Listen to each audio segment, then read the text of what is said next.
Баршаңызға сәлем. Қарбыздың отаны Африкадағы Калахари шөлі.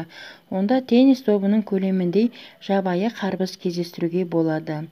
Осыдан 4000 жыл бұрын қарбызды Египетте өсіре бастаған.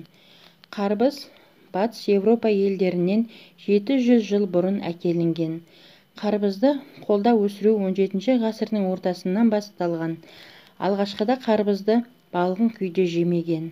Қарбыз 92% судан тұрады. Бүгінгі таңда қарбыздың 1200-ден астам түрі бар. Қарбыз негізінен жылы климатты елдерде өсіріледі. Қытай елі қарбыз өндіруден және сатудан бірінші орында тұр. Екінші орында Түркия. Әлемдегі ең үлкен қарбыз ақш-та өсірілген. Салмағы 158 кг. Қарбыз қартаю процесін баяулатады. Қатерлі ісіктің алдын алады.